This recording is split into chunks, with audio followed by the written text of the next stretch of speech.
नमस्कार. मुलांना मधल्या भुकेसाठी काय काय पदार्थ करायचे, करावे तेवढे कमीच. आज आपण रवा नारळ लाडू करणार आहोत. साहित्य प्रमाणासहित डिस्क्रिप्शन बॉक्समध्ये दिले आहे.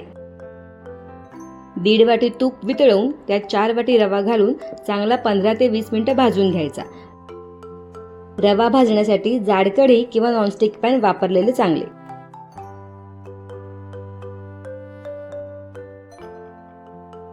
रवा छान भाजून झाला की त्यात ओलं खोबरं घालायचे आणि पुन्हा 5 ते 6 मिनिटं भाजून घ्यायचे.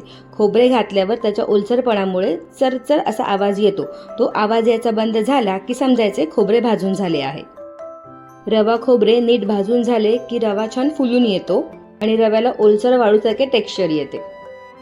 रवा खोबरे लाडू चविष्ट असण्यासोबत पौष्टिक आणि ऊर्जा देणारे असतात आणि मुलांच्या वाढीसाठी उत्तम मानले जातात. रवा खोबरे छान भाजून झाले आहे. पातेले बाजूला ठेवून एकतारी पाक करून घ्यायचा. 3 वाट्या साखर, 1.5 वाटी पाणी एकत्र 5 ते 7 मिनिटं उकळू द्यायचे. अरे हो, साखरेवरून लक्षात आले, हे लाडू पौष्टिक जरी असले तरी साखर असल्याकारणाने डायबिटीस असलेल्यांनी ते मर्यादित प्रमाणातच खावेत. एकतारी पाक छान असा तयार झाला आहे. आता रव्यात वेलदोड्याची पूड आणि आवडत असल्यास ड्रायफ्रुट्स घालून नीट ढवळून घ्यायचे आणि पाक घालून नीट मिक्स करून घ्यायचे.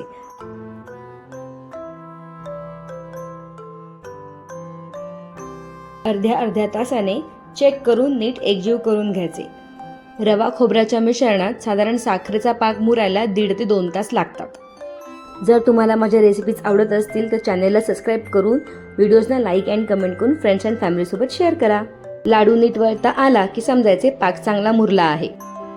आणि जर तुम्हाला लाडवाचे मिश्रण कोरडे वाटत असेल तर पाव कप तूप वितळून घाला, म्हणजे लाडू नीट वळता येतील. Thanks for watching.